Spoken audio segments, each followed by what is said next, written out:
కొంతమంది జీవితం వడ్డించిన విస్తరి. అన్నీ రెడీగా ఉంటాయి. కొంచెం కష్టపడితే విజయాలు వచ్చేస్తుంటాయి. మరి కొంతమంది జీవితం ఏమీ లేని జీవితం, ఎటువంటి సపోర్ట్ లేని జీవితం. అయితే ఇటువంటి జీవితంలోనే మన రహదారి మనమే వేసుకోవాలి. ఎటువంటి దారి ఉండదు, మన కోసం ఏది తయారీగా ఉండదు. అటువంటి దారి లేని చోట రహదారిని నిర్మించుకునేవాడే, తన దారిని తను నిర్మించుకున్నవాడే నిజమైన విజేత, నిజమైన వ్యక్తి. అనేక సందర్భాల్లో మనుషులకి ఒక ఆలోచన ఉంటుంది, మన కోసం అన్నీ రెడీగా ఉంటే బాగుంటుంది, మన కోసం అందరూ సపోర్ట్ చేస్తే బాగుంటుంది, మనకి ఎందుకు ఇంత సపోర్ట్ సిస్టమ్ లేదు అని చెప్పి. కానీ ఒక మనిషిగా భూమి మీదకి వచ్చిన తర్వాత మన సపోర్ట్ సిస్టమ్ని మనమే నిర్మించుకుని మనకు మనమే స్వతంత్రంగా ఎదిగితే అంతకంటే గొప్పవాడు ఎవడుంటాడు? ఇలా ఎందుకు ఆలోచించాం మనం?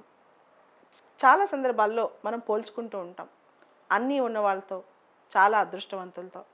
ముఖ్యంగా శరీరంలో కానీ లేదా వ్యవస్థలో కానీ అన్నీ ఉన్న వాళ్ళని చూసి కంపారిజన్ చేసుకుంటూ ఉంటాం. ఒక గొప్ప రైటర్ ఒకసారి చెప్పాడు, చెప్పులు లేవని బాధపడమాక, నడకే లేనప్పుడు అంటే నడిచే కాళ్ళే లేనప్పుడు ఆ వ్యక్తి ఎలా ఆలోచిస్తాడో ఒకసారి దృష్టిలో పెట్టుకుని నువ్వు చిన్న చిన్న అవసరాలు, చిన్న చిన్న సపోర్ట్ సిస్టమ్ లేదని బాధపడమాక అని చెప్పి.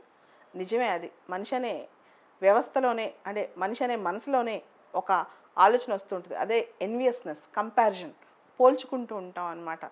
సో అలా పోల్చుకుంటే అది చాలా దుర్భరమే అవుతుంది. దానికి కారణం ఏంటంటే ప్రతి మనిషి, ఆ మనిషి యొక్క కృషి తన పరిస్థితుల నుంచే బయటకు వస్తాయి. ఆ పరిస్థితి కనుక మనకి సరిగ్గా ఉంటే, మన పరిస్థితిని, మన నిర్మాణాన్ని మనమే చేసుకుంటే మనమే గొప్పవాళ్ళం అవుతాం. ఇది ఒకటి మాత్రం గమనించండి, ఏ దారి లేని చోట, ఎటువంటి సపోర్ట్ సిస్టమ్ లేని చోట మన కృషి మనమే చేసి మన వ్యవస్థని మనమే నిర్మించుకుంటే, ఒక మనిషే వ్యవస్థలాగా పనిచేస్తుంటే అంతకంటే గొప్పవాడు ఎవడుంటాడు? అన్నీ ఉండి, అంతా ఉండి చేసేది జస్ట్ విజయం అవుతుంది. కానీ ఏ సపోర్ట్ సిస్టమ్ లేకుండా చేసేది అది ప్రపంచానికే ఒక ఎగ్జాంపుల్ అవుతుంది, ప్రపంచానికే అది ఒక దారి చూపుతుంది.